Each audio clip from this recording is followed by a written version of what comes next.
ಅಂತರ ಬುದ್ಧ ಅವ್ರು ಹೇಳಿರುವಂತವ್ರು ಅವರು.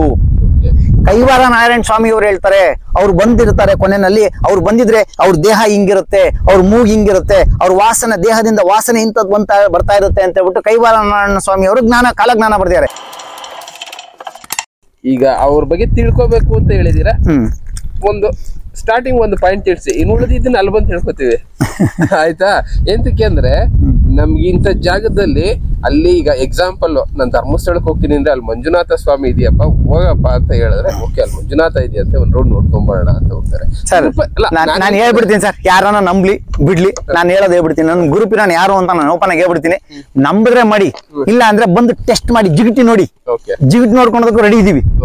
ಅಲ್ಲಿ ಬಂದು ಟೆಸ್ಟ್ ಮಾಡ್ಕೊಳ್ಳಿ. ಆದ್ರೆ ಕಮೆಂಟ್ಸ್ ಅಲ್ಲೋ ಅಥವಾ ನಿಮ್ ಡಿಸ್ಕಷನ್ ಅಲ್ಲೋ ಇದು ಮಾಡ್ಕೊಂಡು ನೀವೇ ಮೋಸ ಮಾಡ್ಕೋಬೇಡಿ. ಬೇಕಾದ್ರೆ ಪ್ರತ್ಯಕ್ಷವಾಗಿ ಬಂದು ಪರೀಕ್ಷೆ ಮಾಡಿ.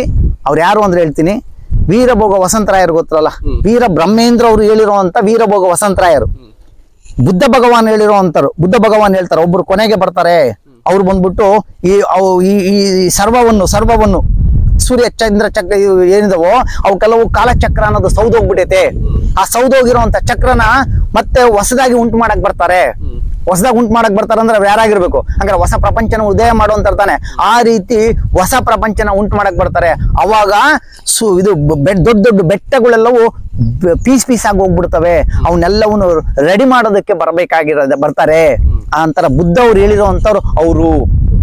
ಕೈವಾರ ನಾರಾಯಣ ಸ್ವಾಮಿ ಅವ್ರು ಹೇಳ್ತಾರೆ, ಅವ್ರು ಬಂದಿರ್ತಾರೆ ಕೊನೆಯಲ್ಲಿ, ಅವ್ರು ಬಂದಿದ್ರೆ ಅವ್ರ ದೇಹ ಹಿಂಗಿರುತ್ತೆ, ಅವ್ರ ಮೂಗ್ ಹಿಂಗಿರುತ್ತೆ, ಅವ್ರ ವಾಸನೆ ದೇಹದಿಂದ ವಾಸನೆ ಇಂಥದ್ದು ಬರ್ತಾ ಇರುತ್ತೆ ಅಂತ ಹೇಳ್ಬಿಟ್ಟು ಕೈವಾರ ನಾರಾಯಣ ಸ್ವಾಮಿ ಅವರು ಕಾಲಜ್ಞಾನ ಬರ್ದಿದ್ದಾರೆ.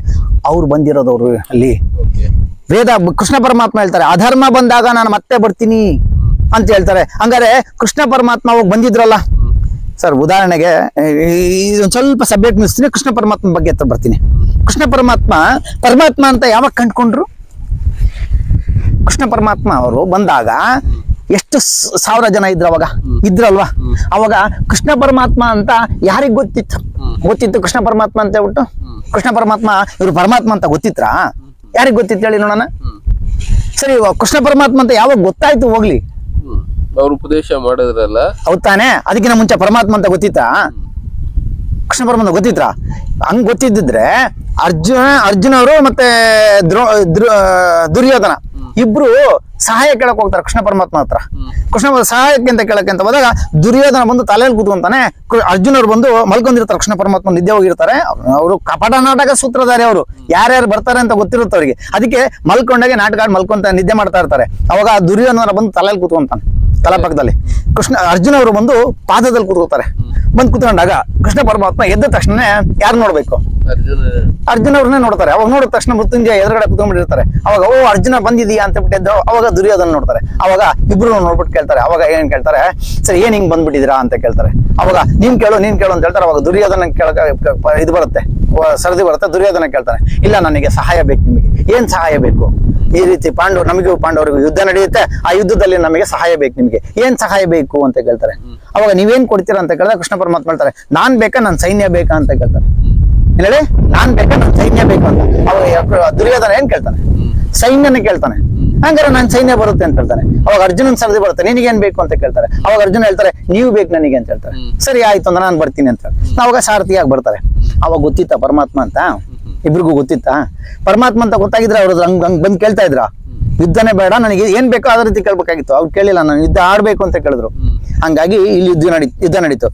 ಕೃಷ್ಣ ಪರಮಾತ್ಮ ಅವಾಗ ಗೊತ್ತಿರ್ಲಿಲ್ಲ, ಅರ್ಜುನ ಅವ್ರಿಗೆ ಗೊತ್ತಿರಲಿಲ್ಲ. ಬಂದು ಅವಾಗ ಸಾರಥಿಯಾಗಿ ಕೂತ್ಕೊಂಡಿರ್ತಾರೆ. ಪರಮಾತ್ಮ ಅಂತ ಗೊತ್ತಾಗಿದ್ರೆ ಸಾರಥಿಯಾಗಿ ಕೂರ್ಸ್ಕೊಂತಿದ್ರ? ಹಂಗಾರೆ ಅವಾಗ್ಲೂ ಗೊತ್ತಿರ್ಲಿಲ್ಲ. ಹಂಗಾರೆ ಯಾವಾಗ ಕೃಷ್ಣ ಪರಮಾತ್ಮ ಅಂತ ಗೊತ್ತಾಯ್ತು ಅರ್ಜುನನಿಗೆ? ಹಂಗೆ ಕೃಷ್ಣ ಪರಮಾತ್ಮ ಯಾವಾಗ ಗೊತ್ತಾಯ್ತು ಅಂತಂದ್ರೆ ಕೃಷ್ಣ ಯುದ್ಧದ ಟೈಮಲ್ಲಿ ಜೊತೆಗೆ ಮುಂದ್ಗಡೆ ಸಾರಥಿಯಾಗಿ ಕೂತಿರ್ತಾರೆ, ಅರ್ಜುನ ಹಿಂದೆ ಕೂತಿರ್ತಾರೆ. ಅವಾಗ ಗೊತ್ತಾಗಲ್ಲ ಕೃಷ್ಣ ಪರಮಾತ್ಮ. ಯಾವಾಗ ಗೊತ್ತಾಯ್ತು ಅಂತಂದ್ರೆ ಎದುರುಗಡೆ ಸೈನ್ಯ ನಿಂತಿರುತ್ತೆ. ಎದುರುಗಡೆ ಸೈನ್ಯ ದ್ರೋಣಾಚಾರ್ಯದಿಂದ ಹಿಡಿದು ಗುರುಗಳಾದಂಥ ದ್ರೋಣಾಚಾರ್ಯರು, ಕರ್ಣ, ಭೀಷ್ಮಾಚಾರ್ಯರು ಎಲ್ಲರೂ ನಿಂತ್ಕೊಂಡಾಗ ಅವಾಗ ನೋಡಿ ಭಯ ಶುರುವಾಗುತ್ತೆ. ಯಾಕಂದ್ರೆ ಎಲ್ಲರೂ ಎದುರುಗಡೆ ನಿಂತ್ಕೊಂಡಿದ್ದಾರೆ. ನಾನೊಬ್ಬನೇ ಸೈನ್ಯ ಐತೆ, ಸೈನ್ಯ ಸಖತ್, ಕೃಷ್ಣ ಪರಮಾತ್ಮ ಸೈನ್ಯ ಎಲ್ಲಾ ಸೈನ್ಯ ಎಲ್ಲ ಐತೆ. ಅವಾಗ ಅರ್ಜುನನಿಗೆ ಭಯ ಬಂದ್ಬಿಡ್ತಂತೆ. ಇದು ವಾಸ್ತವ. ಇದು ಭಯ ಬಂದ್ಬಿಡ್ತಂತೆ. ಭಯ ಬಂದ ತಕ್ಷಣ ಬಿಲ್ನ ಕೈ ಬಿಟ್ಬಿಟ್ರಂತೆ. ಒಂದು ಕತೆ ಐತೆ, ಒಂದು ಇದೈತೆ, ಏನೈತೆ ಅಂತಂದ್ರೆ ಸೃಷ್ಟಿನಲ್ಲಿ 4 ಇದಾವೆ. ಏನು ಅಂತಂದ್ರೆ ಕೃಷ್ಣ ಮೃಗ ಅಂತ ಕೇಳಿದ್ರಲ್ಲ, ಆ ಕೃಷ್ಣ ಮೃಗದಲ್ಲಿ ಕಸ್ತೂರಿ ವಾಸನೆ ಬರುತ್ತೆ. ಅದು ಜೀವಂತವಾಗಿರ್ಬೇಕಾದ್ರೆ ಮುಟ್ಟಕ್ಕಾಗಲ್ಲಂತೆ, ಹೌದಾ? ಅದೇ ರೀತಿಯಾಗಿ ಒಂದು ಒಂದು ಗೃಹಿಣಿ ಅಂತಂದ್ರೆ ಏನ್ ಹೇಳ್ತಾರೆ ಅಂದ್ರೆ ಪತಿವ್ರತೆಗೆ ಅವಳು ಜೀವಂತವಾಗಿರೋ ತನಕ ಅವಳ ಎದೆನ ಮುಟ್ಟಕ್ಕಾಗಲ್ಲಂತೆ. ಅದೇ ರೀತಿಯಾಗಿ ಒಬ್ಬ ವೀರನ ಕೈಯಲ್ಲಿ ಬಿಲ್ಲು ಬಾಣನ ಇದನ್ನ ಮುಟ್ಟಕ್ಕಾಗಲ್ಲಂತೆ, ಬಿಲ್ಲು ಬಾಣನ ಕಸ್ಕೊಳಕ್ಕಾಗಲ್ಲ, ಅವ್ನು ಜೀವಂತವಾಗಿರಕ್ಕೆ ಕಸ್ಕೊಳಕ್ಕಾಗಲ್ಲಂತೆ. ಈ ರೀತಿ ಒಂದು 4 ತತ್ವಗಳಿದಾವೆ.